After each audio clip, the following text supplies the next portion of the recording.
Radio Publique Africaine.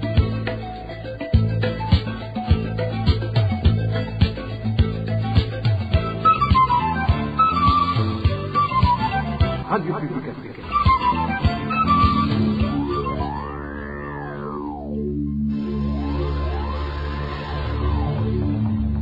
C'est le moment de suivre le journal parlé en français. À la présentation, Éloge Divin, les méchants. Merci d'écouter la radio publique africaine. Bonsoir et bienvenue dans le journal de ce 7 mars 2026. Tout de suite, les principaux titres.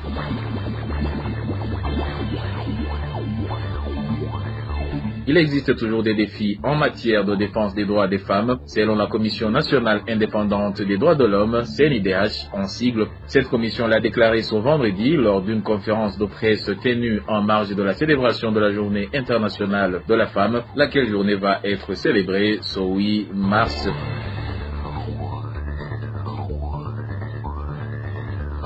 Et puis 10 000 individus composés de personnes déplacées par la crise en République démocratique du Congo et par les inondations au Burundi vont être assistés dans le cadre du programme lancé il y a plus d'une semaine. Vous aurez plus de détails dans ce journal.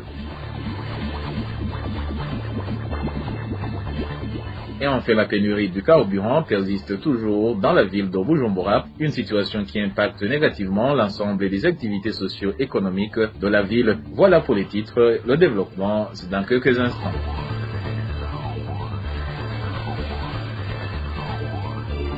Bonsoir, démarrons ce journal par la page santé. Si rien n'est fait, plusieurs hôpitaux et centres de santé de l'intérieur du pays pourraient fermer leurs portes à tout moment. L'exemple le plus illustratif est celui de la province de Butanyerera, où en plus du manque criant de médecins, les structures sanitaires font face à une pénurie de médicaments et ne disposent pas de moyens financiers suffisants pour se réapprovisionner. Plus de détails avec Josiane Mozaneza. Les structures sanitaires les plus lésées sont surtout les centres de santé. À Mihigo, par exemple, le centre de santé de la place ne dispose d'aucun médecin. Leur directeur est seul médecin qu'ils avaient et ont pris le large depuis plus d'un mois. Plus grave encore, sur les plus de 20 infirmiers qui y prestaient, seuls 4 sont encore en fonction.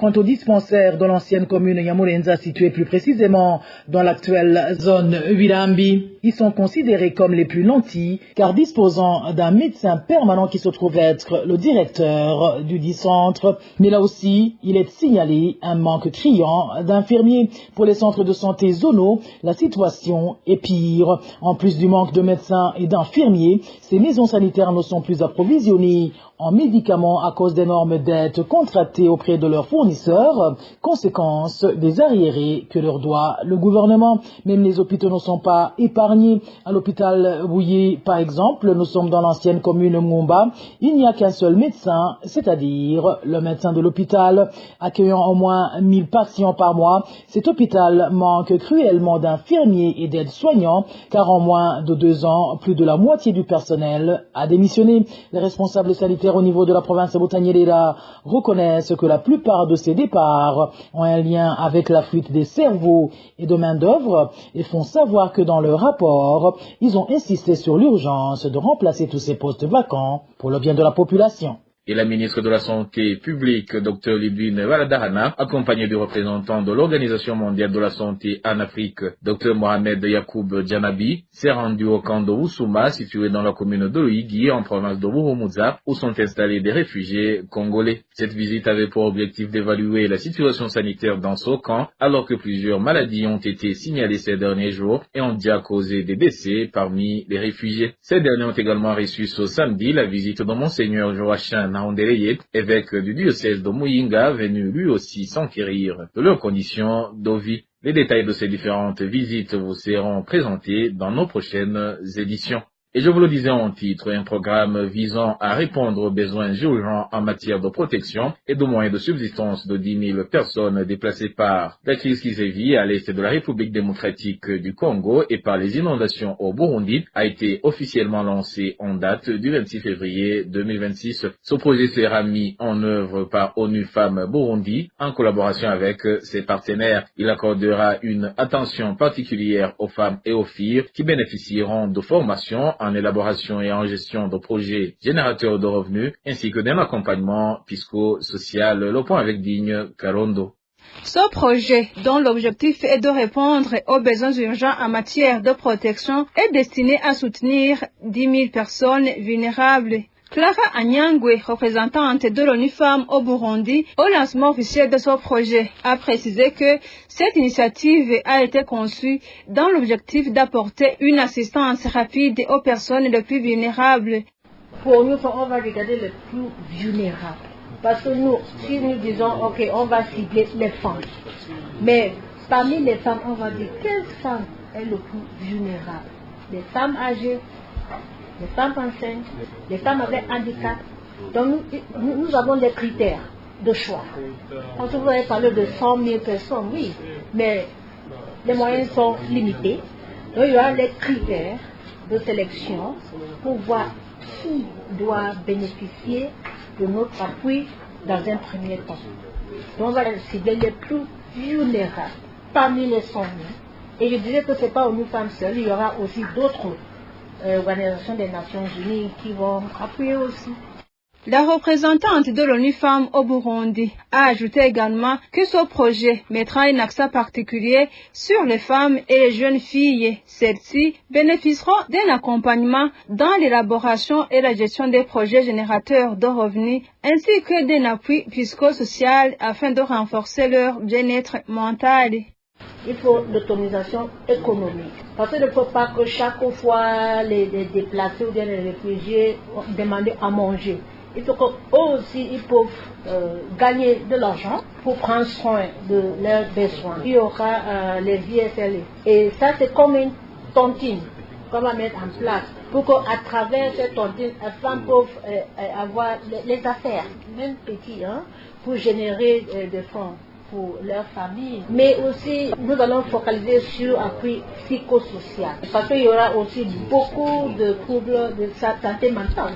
L'ambassade du Japon au Burundi a accordé un financement initial d'environ 270 000 $ pour soutenir la mise en œuvre de cette initiative. Le projet s'étendra sur une période d'une année de mars 2026 à mars 2027. Les bénéficiaires de ce projet sont les Congolais installés dans les cas de Chichemere et de Musenyi, ainsi qu'aux Burundais déplacés par les inondations du lac Tanganyika, qui se trouve actuellement sur le site d'Ogateli. Poursuivons ce journal par la page Droits de l'homme. La Commission nationale indépendante des droits de l'homme, CNIDH, en sigle, fait savoir que des défis persistent encore dans le pays en matière de défense des droits des femmes et appelle celles-ci à redoubler d'efforts pour les faire respecter. Le vice-président de cette commission l'a déclaré ce vendredi lors d'une conférence de presse tenue en marge de la célébration de la Journée internationale de la femme. Gérard Rougeminoise est également revenu sur la disparition de Shadia Mukaremera, une employée de cette commission introuvable depuis le 25 février 2026. La protection des femmes est un devoir qui incombe à chacun. Les critiques émises par les organisations internationales s'appuient sur des pactes et conventions internationaux, notamment ceux relatifs à l'élimination de toutes les formes de discrimination à l'égard des femmes. Certains pays ont déjà mis en application ces instruments juridiques. Quant aux femmes, à travers leurs associations engagées dans la défense de leurs droits, j'estime qu'elles doivent continuer à les revendiquer dans la sérénité et dans le respect des cadres établis. Actuellement, la situation demeure préoccupante.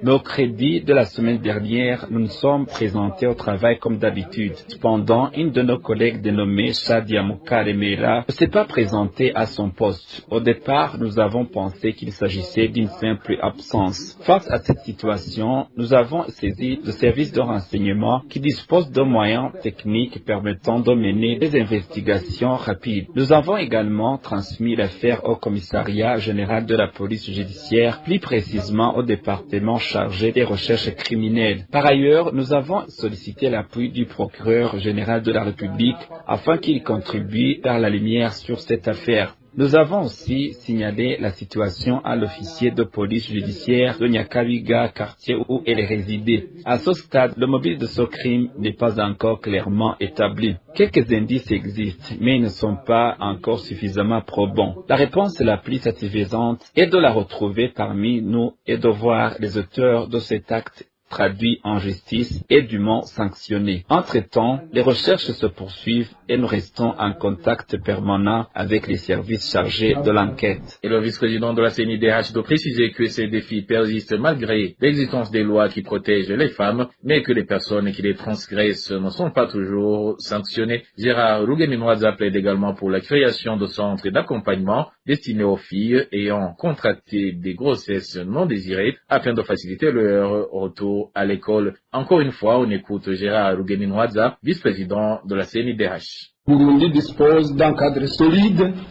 pour promouvoir l'égalité des genres et des droits des femmes. En effet, le ministère de la Justice intègre à son sein les directions en charge des droits des personnes humaines et du genre. Plusieurs programmes politiques ont été mis en place, notamment la politique nationale genre, la stratégie de lutte contre les violences basées sur les genres et la stratégie nationale de promotion de la participation effective et inclusive des femmes et des filles dans les instances de prise de décision. Au niveau de la décentralisation des interventions, la CNDH note avec satisfaction l'opérationnalisation des points focaux genre, la création de directions provinciales pour le développement familial et social et la nomination des assistants sociaux au niveau de chaque commune. À certains endroits aussi, la CNDH observe que le phénomène de violence basée sur le genre reste persistant, incluant des violences physiques, sexuelles, psychologiques, sociales et économiques, dues à l'érosion des mœurs, aux effets de la guerre civile, à la promiscuité et à des pratiques liées à la sorcellerie par endroits. La CNDH déplore l'insolvabilité de la plupart des auteurs condamnés, ce qui limite le droit d'être indemnisés au profit pour les victimes. La reprise des études pour certaines filles victimes de grossesses non désirées souffre d'une application unique de l'ordonnance ministérielle et relative. Au Burundi, la journée internationale de la femme sera célébrée sous le thème, je cite, « Le rôle de la femme dans la promotion des droits et de la justice pour tous », fin de citation. Et le mouvement Inamarolo qui regroupe des femmes et des filles engagées pour la paix et la sécurité au Burundi s'insurge vivement contre les violences sexuelles perpétrées à l'encontre de fillettes de moins de 10 ans dans les localités de Lououye et Kanyami, en commune Ngozi de la province de Butanyerera. Lise Balichako, membre de ce mouvement, se dit également révoltée par l'attitude de certaines autorités administratives à la base qui privilégient des arrangements à l'amiable entre les victimes et les auteurs de ces crimes. Le mouvement Inamahoro, Femmes et filles pour la paix et la sécurité, exprime sa profonde indignation face aux cas graves de violences sexuelles perpétrées contre de très jeunes filles dans les quartiers de Lououye et Kanyami, en commune Ngozi. Le fait que des enfants de moins de 10 ans soient victimes d'actes aussi ignobles après avoir été intoxiqués par des boissons fortement alcoolisées constitue une atteinte grave à leur dignité, à leur sécurité et à leurs droits fondamentaux. Nous exprimons notre solidarité aux victimes et à leurs familles tout en rappelant que la protection des enfants doit être une priorité absolue pour toute la société. Par ailleurs, le mouvement Inamahoro condamne toute tentative de banalisation ou de conciliation comme gestion des crimes aussi graves. Les violences sexuelles ne doivent jamais être réglées par des arrangements à l'amiable, mais doivent plutôt faire l'objet d'enquêtes sérieuses et de sanctions exemplaires conformément à la loi. Face aux chiffres inquiétants des violences basées sur le genre rapportés récemment, nous appelons les autorités, les leaders communautaires et toute la population à unir leurs forces pour prévenir ces crimes, protéger les victimes et lutter fermement contre l'impunité. Page société à présent, la pénurie de carburant continue de poser un sérieux problème dans la ville de Bujumbura. Aux arrêts de bus, l'affluence ne cesse d'augmenter et les usagers éprouvent de grandes difficultés à se déplacer, faute de carburant pour les véhicules de transport. Cette situation perturbe fortement les déplacements et impacte négativement l'ensemble des activités socio-économiques de la ville. Dani Claire et la Tromva nous en dit plus. Dans la ville de Bujumbura, les habitants indiquent que la pénurie de carburant est devenue un véritable casse-tête. Ils expliquent qu'une mesure a été prise limitant à 30 litres de carburant par voiture. Mais malgré cela, aux arrêts bus, les gens sont toujours nombreux parce qu'il manque de véhicules de transport. Un habitant qui s'est entretenu avec la RPA nous l'explique. La situation du carburant au Burundi s'est fortement détériorée. Les autorités ont récemment décidé de limiter la quantité à 30 litres par véhicule afin de permettre au plus grand nombre de se partager le peu de carburant disponible. Notre source raconte également combien il est difficile de se procurer du carburant lorsqu'il devient disponible. Les difficultés actuelles viennent du fait que personne ne sait exactement où ils doivent faire la file. Les gens arrivent et commencent simplement à aligner leurs véhicules un peu partout. Lorsque la liste publiée par la SOPEBO sort et que le carburant arrive finalement à la station, cela provoque souvent le désordre. Il arrive même que cette désorganisation entraîne des accidents. Les habitants de la ville de Bujumbura disent qu'ils ne peuvent plus commencer le travail à 7h30 comme prévu. Ils arrivent plutôt vers 9h et même à cette heure-là, ils arrivent déjà fatigués parce qu'ils ont dû venir à pied. La promotion et le développement des sources d'énergie renouvelables constituent l'une des solutions pouvant aider les pays en voie de développement à faire face aux conséquences de la pénurie et de la hausse des produits pétroliers. C'est du moins l'analyse de Landry Nimeletse, expert en environnement, à la suite des tensions et des affrontements impliquant les États-Unis, Israël et l'Iran, dont les répercussions se font déjà sentir sur le marché des produits pétroliers. Selon cet expert, les pays qui dépendent fortement des importations de carburant ne peuvent pas atteindre une véritable autonomie, ni sur le plan économique, ni sur le plan politique. Suivez plutôt l'analyse de Landry Nimeletse, expert en environnement.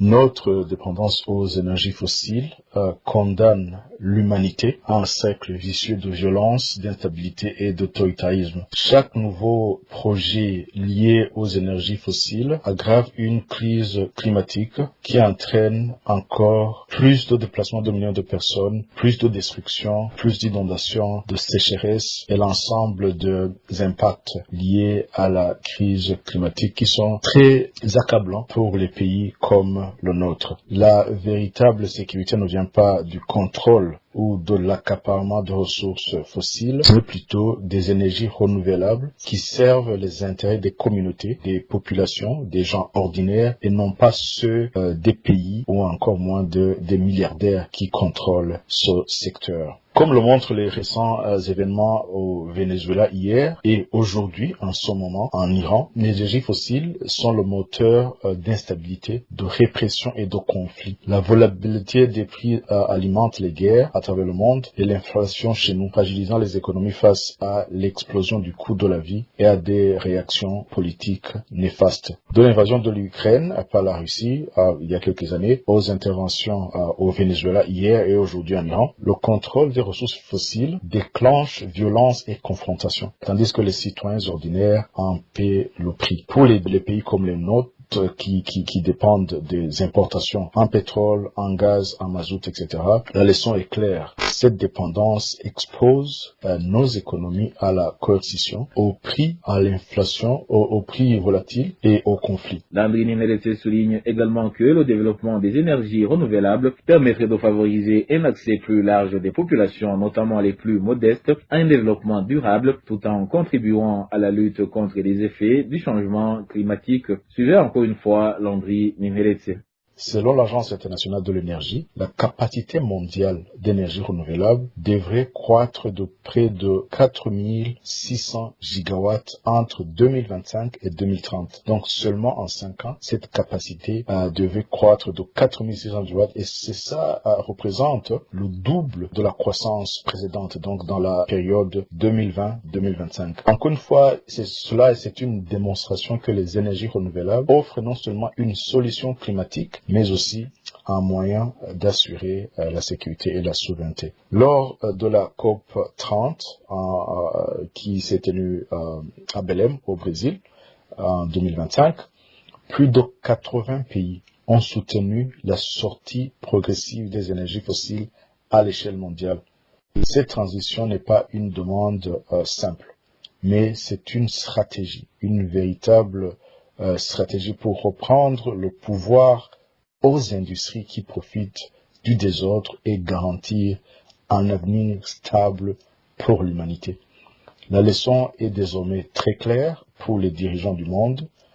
La dépendance aux énergies fossiles engendre l'insécurité et ce n'est pas cette force dont le monde a besoin aujourd'hui. Et voilà, chers auditeurs de la radio publique africaine, c'est par ici que le journal de ce 7 mars 2026 se termine. Merci pour votre écoute et je remercie également mes collègues de la rédaction et ceux de la technique pour leur parfaite collaboration. À la présentation de ce journal, vous étiez avec Eloge Divin Remesha. Je vous souhaite un bon week-end.